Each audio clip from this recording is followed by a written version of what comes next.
The late afternoon sun cast a golden glow across the dusty streets of our small town, the kind of place where everyone knew everyone, and secrets were as rare as strangers. My name is Shinonso, but everyone calls me Nonso, and this story, this nightmare, began the day I returned home after 6 long months away. I had been out of the country on a work assignment in South Africa. My job as a field engineer often took me far from home, but I always left knowing my house was safe. It wasn't just any house, it was a family legacy. My late father, a respected surveyor, had built it with his own hands. Over the years, it had become more than a home. It was a symbol of our family's perseverance and pride.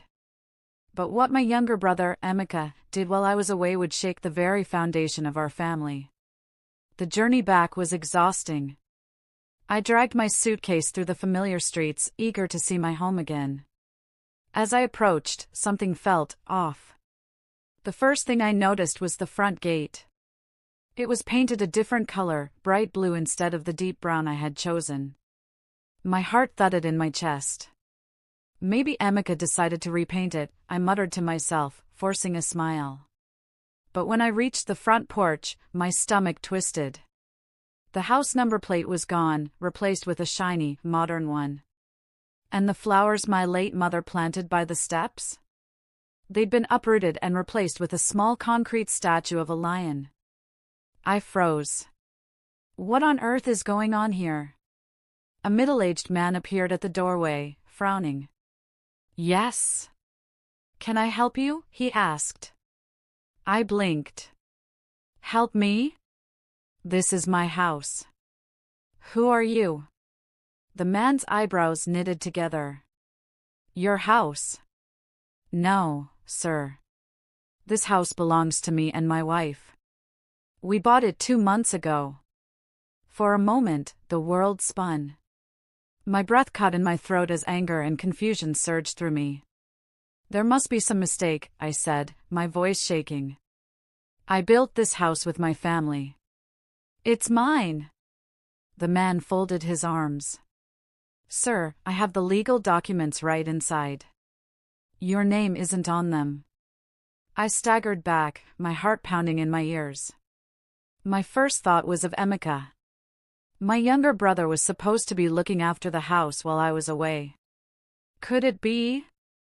I pulled out my phone and dialed him. Nonso, he answered, sounding cheerful. Emeka. I barked. Where are you? I'm standing in front of our house and there's a stranger living here. There was a long pause. Nonso. I can explain, he stammered. My fists clenched. Explain? Emeka, what have you done? We met later that evening at a small roadside bar. Emeka sat hunched over a bottle of beer, unable to meet my eyes. Nonso, he began, his voice barely above a whisper, I sold the house. The words hit me like a punch to the gut. You what? I shouted, slamming my hand on the table. Several patrons turned to stare. Emeka flinched. Please, listen. I was desperate. You know times have been hard since Dad passed. I had debts piling up, loan sharks were threatening me, Nonso. I didn't know what else to do. You sold our father's house without even telling me? I snarled. Do you realize what you've done?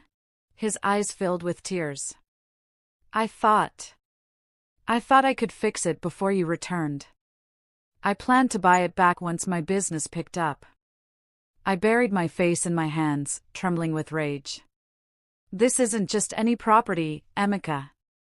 It's a protected federal property. Emeka blinked. Protected federal property? What are you talking about? I stared at him, disbelief etched on my face. Didn't you ever listen when Dad talked about this place? When he built it, he registered the land under a special federal preservation program. It's part of a historic zone. That means it cannot be sold without government approval. Emeka's face turned ashen. I didn't know. The buyers didn't ask many questions. They just paid cash and I slammed my fist on the table again, my voice shaking. Do you realize the kind of trouble we're in? This isn't just a family dispute, Emeka. This is federal law. The next day, I went to the local land registry office. The official on duty, a woman named Mrs. Okoye, listened carefully as I explained my situation. She tapped her pen against the desk. Mr. Shinonso, this is very serious. If what you're saying is true, not only is the sale invalid, but both your brother and the buyers could face charges. My pulse quickened. What kind of charges? She adjusted her glasses. Fraud, trespassing on protected land, and depending on what the property is used for, possibly even federal offenses. I left the office with my head spinning. The thought of my brother going to prison tore at me, but so did the sight of strangers living in my family's home. That evening, I decided to confront the buyers directly. The man who'd greeted me earlier introduced himself as Mr. Adebanjo, a businessman from Lagos. His wife, Mrs. Adebanjo, stood beside him, arms crossed. I don't want any trouble, I said carefully. But this house was sold illegally. My father registered it under federal protection years ago. Mr. Adebanjo's expression hardened. Look, young man, we paid good money for this house. Your brother gave us every document we asked for. I shook my head. Fake documents. You need to vacate immediately before the government steps in. Mrs. Adebanjo sneered. We're not going anywhere. If you have a problem, take it to court. Her words chilled me. I realized then that this wasn't going to be resolved peacefully. That night, I couldn't sleep. My mind raced with fear and anger. At dawn, I decided to search through my father's old files, which I'd stored in a small shed at the edge of the property. As I dug through yellowed papers and faded maps, I came across a sealed envelope labeled, Confidential, Federal Documentation. My hands trembled as I opened it. Inside were blueprints, land deeds, and a letter from the federal government. My father had been part of a secret project to preserve culturally significant structures across the country. My house wasn't just part of that program, it sat on land that was historically sacred, once used for ancient tribal gatherings. The letter was clear. This property is protected under federal heritage law. Any attempt to sell, alter, or demolish the structure without authorization will result in immediate legal action. My blood ran cold. Emeka hadn't just sold a house, he'd unknowingly sold a piece of national history. Suddenly, I heard footsteps behind me. I turned to see Mr. Adebanjo standing there, holding a crowbar. So, he said, his voice dripping with menace, you found the truth. My heart pounded. What are you doing here? He smirked. My wife and I aren't just ordinary buyers. This land is valuable, and we intend to keep it, one way or another. Before I could react, he lunged. I dodged, but he struck me across the shoulder. Pain exploded through my body as I fell backward, clutching the documents. With adrenaline surging, I scrambled to my feet and sprinted toward the main road, clutching the envelope like my life depended on it. Behind me, Mr. Adebanjo shouted, his footsteps pounding the dirt. I burst into the street just as a police patrol car passed by. Help! I yelled, waving frantically. The officers screeched to a halt. Mr. Adebanjo froze, then turned and bolted back toward the house. Gasping for breath, I handed the documents to the officers and explained everything in a rush. Their expressions darkened. This is serious, one officer said. We need to secure that property immediately. Later that day, police surrounded the house. Mr. and Mrs. Adebanjo were arrested for fraud and assault. As they were led away in handcuffs, Mrs. Adebanjo glared at me. You'll regret this, she hissed. Emeka stood beside me, trembling. I'm so sorry, Nonso, he whispered. I didn't mean for any of this to happen. I looked at him, my heart heavy. Sorry won't undo this mess, Emeka. But we'll face it together. As the police sealed off the house with bright yellow tape, I realized that this was far from over. The federal government would investigate, and the consequences would ripple through our lives for years to come. That night, as I lay on a friend's couch, I stared at the ceiling, haunted by everything that had happened. My home was gone, my brother was facing possible prison time, and dangerous people had been lurking under our very roof. But what kept me awake wasn't fear or anger. It was a single question that gnawed at my mind. If the house was protected federal property, why didn't the government stop the sale before it happened? And in that moment, I realized something terrifying. The real danger might not have been the buyers, but the people who wanted the property protected in the first place. The following morning, I was summoned to the Federal Heritage Office in the city. The message had come abruptly, delivered by a stern-sounding agent who refused to give details over the phone. As Emeka and I drove there, he sat silently in the passenger seat, staring out the window. His once confident demeanor was gone, replaced by guilt and fear.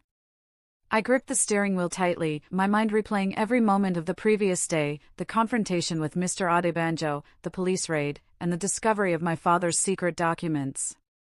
The Federal Heritage Office was an imposing building, its walls lined with black marble and glass. The security was intense. Guards checked our IDs before escorting us to a conference room where a tall, sharp-eyed woman awaited us. Mr. Shinonso, Mr. Emeka, she greeted coldly. I'm Agent Kalu, head of the Federal Heritage Enforcement Unit. She didn't waste time with pleasantries. Mr. Shinonso, we've reviewed your father's documents. Your property is indeed protected under federal law. What we need to know now is how this sale happened under our radar. Her piercing gaze shifted to Emeka, who squirmed in his seat. I didn't know, he stammered. I just needed money, so when these people offered cash, I sold it.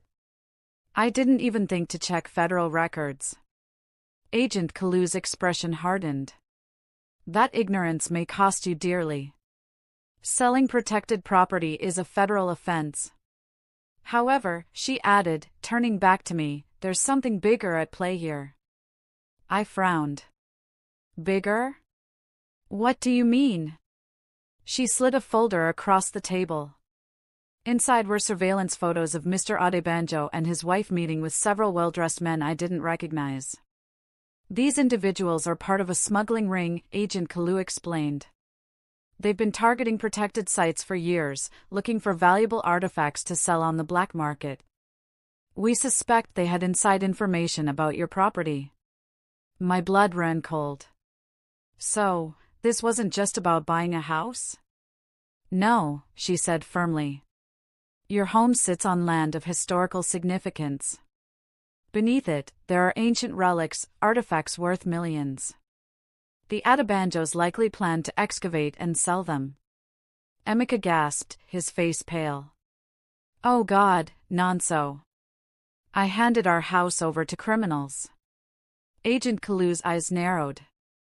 And we need to know how they learned about the property.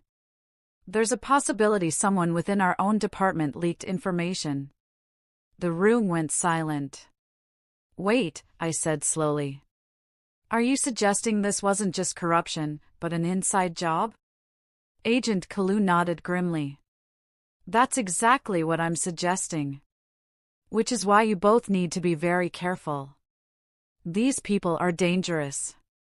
They won't hesitate to silence anyone who threatens them. Later that evening, Emeka and I were placed under temporary protection. 2 federal officers were stationed near us while the investigation continued. But even with security nearby, I couldn't shake the feeling of being watched. Every shadow seemed to hide a threat. Around midnight, my phone buzzed. It was a message from an unknown number. We know you have the documents. If you value your brother's life, meet us at the old train depot. Come alone. My chest tightened. This was it, the people behind the sale were making their move. I looked at Emeka sleeping fitfully on the couch. My brother had made a terrible mistake, but he was still my blood. I slipped on my jacket and grabbed the envelope of documents.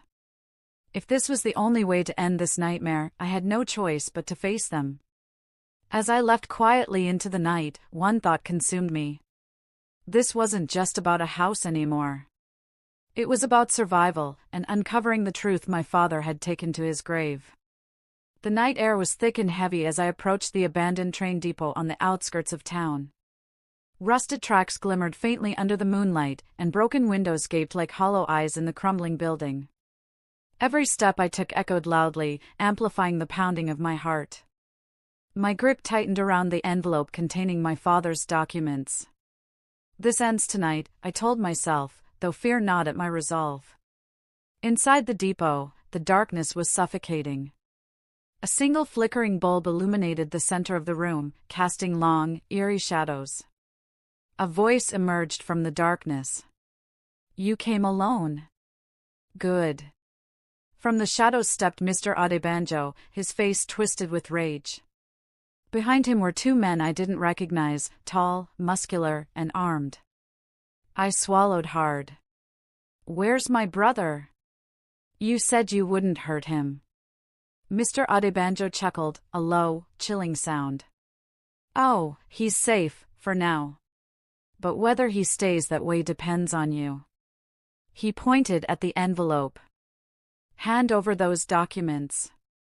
With them, we can erase any federal record of this property. No one will ever know what lies beneath it." I shook my head, clutching the envelope tighter. "These documents belong to the government. If you get them, you'll strip this land of its history. My father dedicated his life to protecting it." His eyes narrowed. "Your father, he was one of us once, you know." The words hit me like a thunderbolt. "What are you talking about?" I demanded.